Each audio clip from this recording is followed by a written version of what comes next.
host with the most, Jen Bell, as always. Well, I am going to be getting back on track with YouTube. Yes, I am officially coming back for you guys, kind of full-time, at least back to a normal schedule, because, quite frankly, I fucking miss your faces. I'm just saying, even though a lot of you, I don't see your faces, your actual faces, but I still miss you guys a ton.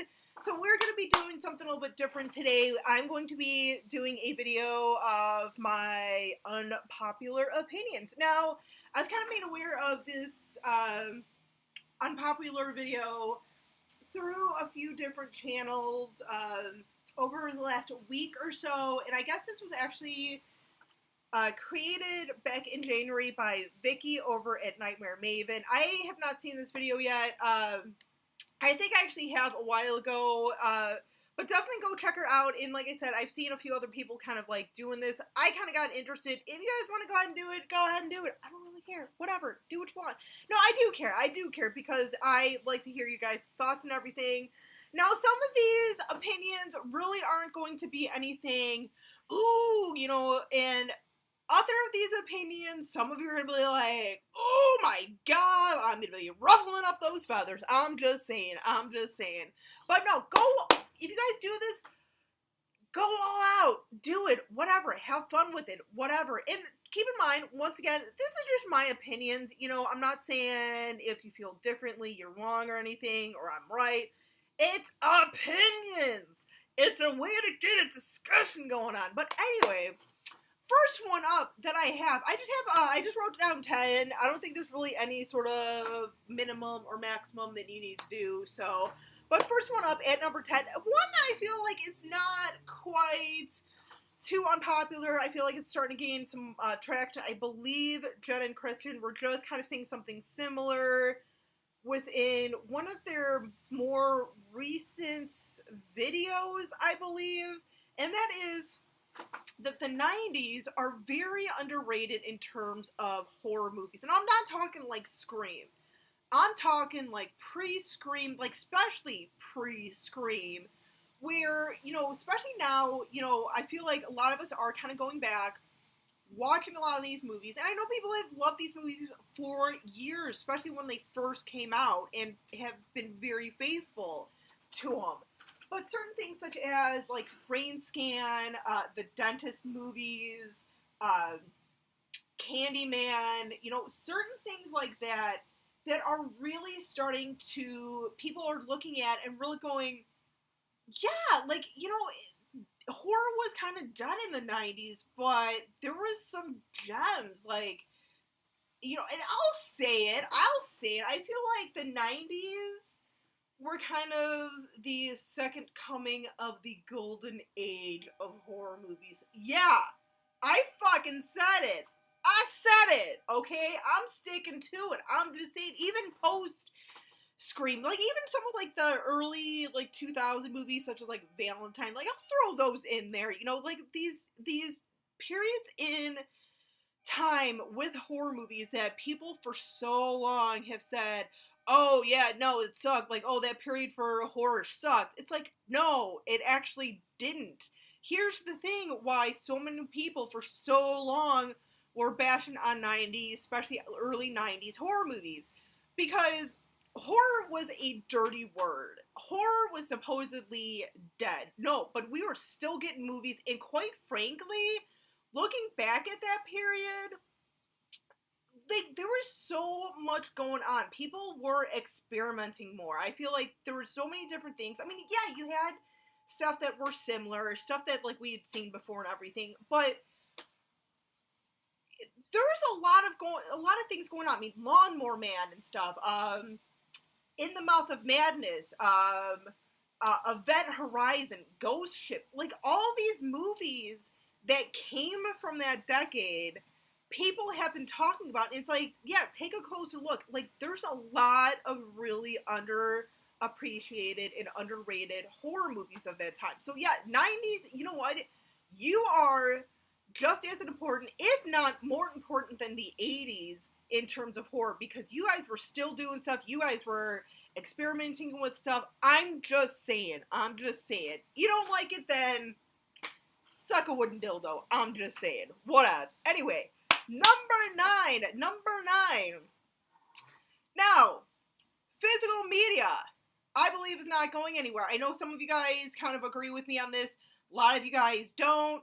Honestly, tell you the truth, I mean, like, yeah, I know we have, like, easier access to viewing things and everything. What's the point of collecting movies? And this is not just, like, you know, like, movies. I'm talking about also, like, CDs, vinyl records and stuff, you know, books and whatnot. Like, honestly, like, yeah, it might be not as successful, say, to go into a Target or a Walmart or Best Buy or whatnot and be able to just kind of have the vast selection of movies to choose from, to purchase.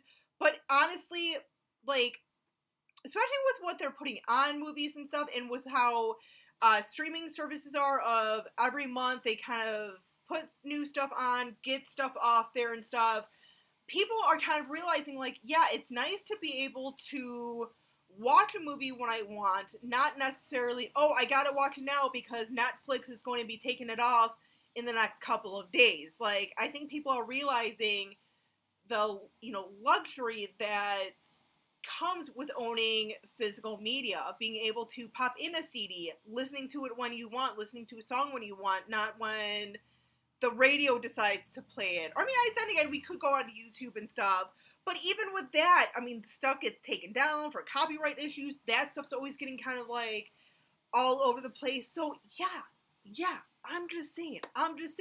With that being said, though, with physical media, let's go to our number 8.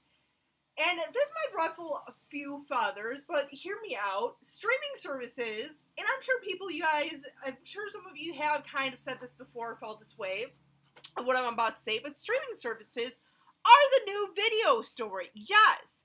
Now, hear me out, because I am one of those people who, as much as I'm like, streaming services, like, you can't get everything on streaming service, blah. Honestly, though, I love my streaming services. I love my Amazon Prime and my Shudder. Those are probably my 2 favorite services to go to for movies. I mean, not just, obviously, horror movies, but also, like, documentaries, comedies, whatnot, dramas, especially, you know, like, Prime with all that stuff. Netflix, once in a while, I'll go on. Like, I've just kind of lost interest with Netflix, because, like, Netflix, I just hate having to go, like, through everything. Prime and Shudder, bam, bam, okay, good, you know, whatever. But no, it's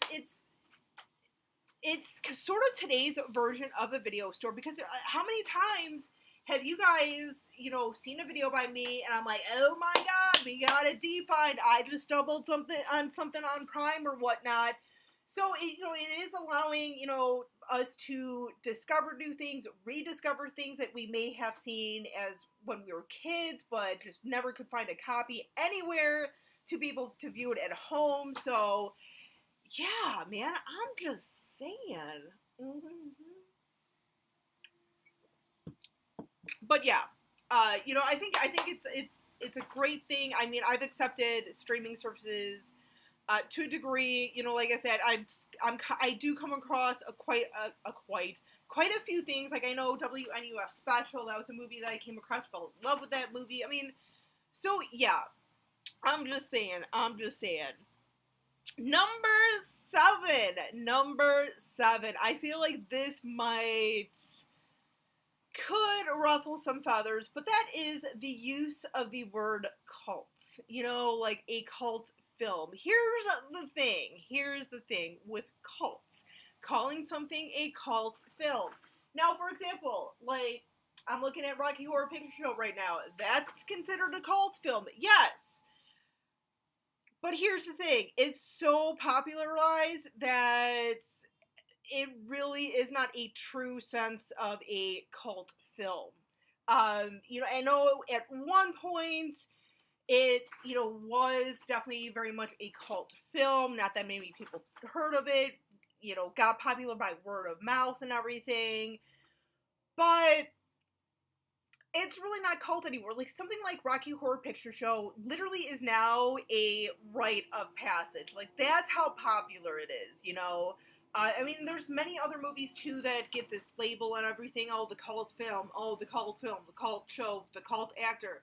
Here's the thing. You want an actual cult movie from, I believe it was 93. It has a bunch of different people in it, such as, I believe, what is it, Dennis Quaid, one of the Quaid brothers, the one from the Lampoon Vacation movies, Alex Winter, and I believe Alex Winter actually directed this movie, and there's a slew of other movies, Mr. T's in it and stuff, and that movie is called Freaked. Yes, Freaked. So that truly is a cult film. Here's the thing. I remember watching this back in the day, and it is a fucked up movie, dude. Like, seriously, like, you need to be on drugs to watch this. It's been a very long time since I've seen this movie. I think maybe last time I saw it was maybe junior high. So we're talking like 20 years ago, 20-some years ago.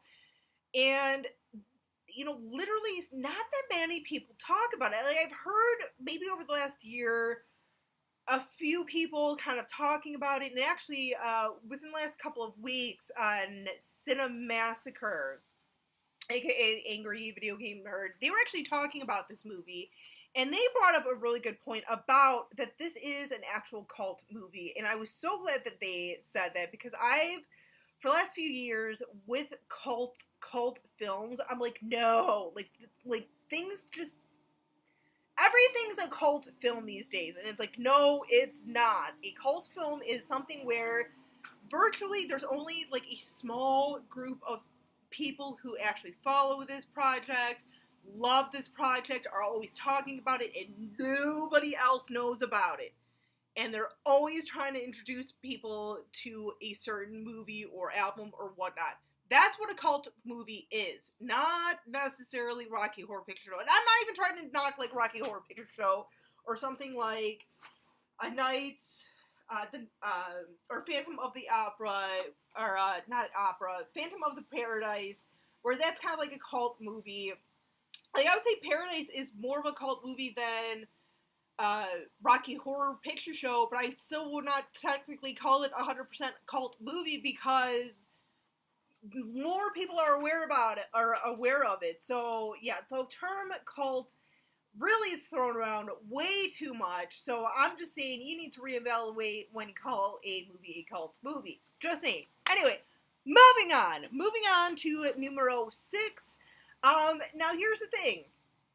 I know the show is in its 4th reboot, or I should say 3rd reboot, but my 4th sort of run of the series, but I personally really liked the 80s revival of The Twilight Zone. I know, I mean, it's not the greatest.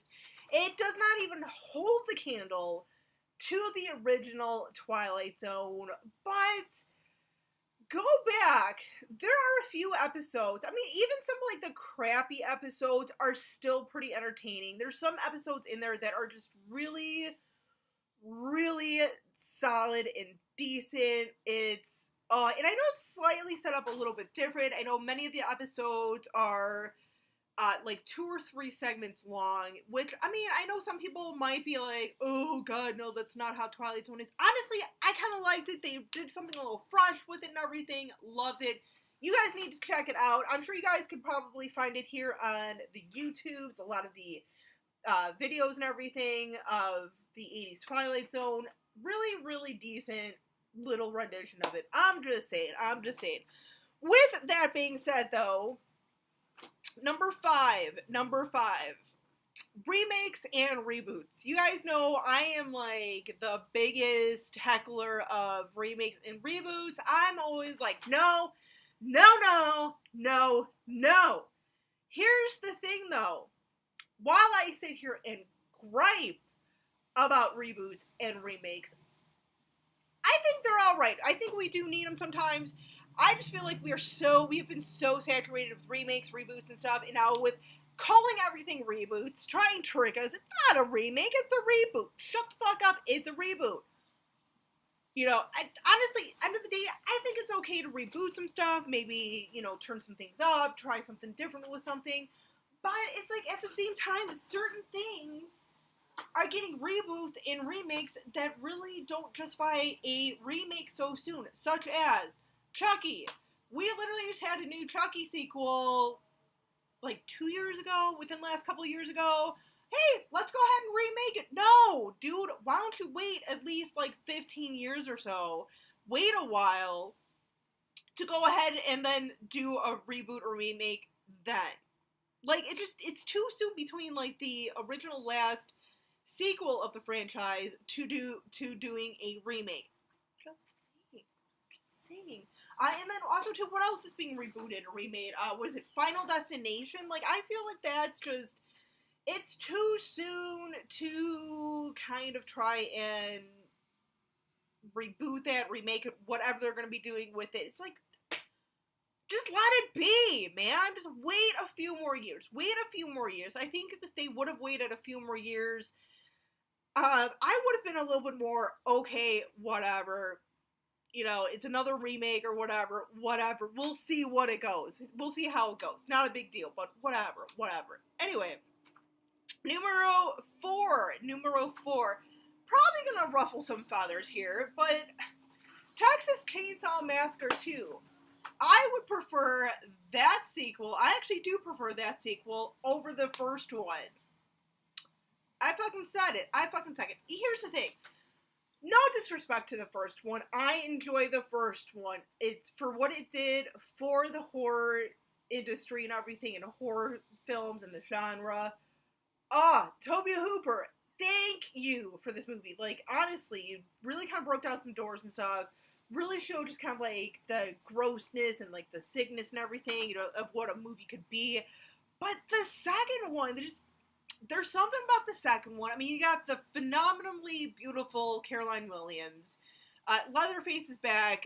You got Chrome Skull or Chrome Head, whatever his name is, in this being a freaking like 60s hippie loon. And the humor in it is so, like, the thing is, it's so two very different types of movies from the same franchise. So to like have the first one be so violent and gross, and then do a 180 where it's still really violent and everything, but you add some humor and everything into it. Yes. You know, instead of doing the exact same movie for a sequel. Thank you, Toby Hooper. And by the way, can I say that chainsaw scene between Leatherface and Caroline Williams? I'm just saying, man. Caroline Williams, if you want to come over and put on those Daisy Dukes, man, I'm just saying, man. And I'm not even into women. Just saying. Anyway, number 3. One that I know will totally get people like, really? But, I'll say it. I like Friday the 13th Part 8, Jason Takes Manhattan. Yeah, I said it. I know it's one of the worst sequels in the bunch, but you know what? I'd rather see him coasting on a freaking boat to get to Manhattan than being shot up to fucking outer space. I'm just saying, what the fuck was that shit? Or body swapping and Jason goes to hell? Yeah, that's my fucking argument right there. Anyway, moving on. Speaking of sequels, as much as I just told you guys 2 of my favorite sequels shouldn't always happen. I'm just saying. I mean, I love my beloved sequels. I love my franchises. I love my Friday the 13th. I love my Nightmare on Elm Street. I love my Halloween. I love my Psycho. But you know what? Take a cue from Psycho and don't do so many fucking freaking stupid sequels. Like, we're gonna do sequels, I'd say 3-4 tops in a franchise. Tops. Do not keep producing sequels and sub-movies, spin-off movies for the sake of $1, because you know what? That's what's really killing the freaking horror business, the horror genre. That's what's killing the product. I'm just saying, enough with the sequels. Enough. Like I said, I'm not totally against them. I'd say, 2 to 3 sequels at most for most, franchises and stuff is a good number. I know Lamont over at Hormeister, she was talking about this. I want to say like almost a year ago, he kind of brought that up. Like that was one of the questions that he was answering, and he sort of said the same thing. And I totally agree with that. That like a few sequels, great. We don't need like 13 Friday the fucking 13th. I'm just saying. I don't care how iconic these characters are, how profitable they are. Make merchandise. Get your fucking money that way. I'm just saying, stop with the damn sequels. Anyway, so that was number 2. On to number 1. One that is going to piss off a lot of people. And I don't care. I said it. But, my number 1 unpopular opinion. I'm not obsessed with A Nightmare Before Christmas. I don't get the whole fascination with it. Honestly, I don't. I'll watch it once in a great while. I don't get it. I don't understand why everyone gets their panties in a jumble whenever they watch this. Like, Andy, here's the thing. I love, what's his name?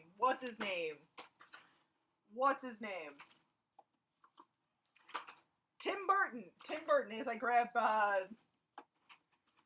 Beauty and the Beast. But honestly, telling you the truth, give me Beetlejuice. Beetlejuice is a much superior film. I mean, yeah, I give him credit for, you know, the animation and everything, for the time it came out, but much better stuff in this. I'm just saying. Yeah, I know a lot of you guys really are probably hating on me right now. That's just my opinion. I get that there's a lot of people who do love that movie. I respect the hell out of it that you do love it, but I'm not even sorry, so whatever. So those are my unpopular opinions. Feel free, you guys, to do your own video if you want, or you know what, put them in the comments if you want. If you don't really do videos, but you want to share some of your unpopular opinions, see them in the comments. Don't troll anyone, you guys. Please don't. Be respectful if you're replying to anyone in the comments. Till next time, as always, stay creepy, classy, and a little bit sassy.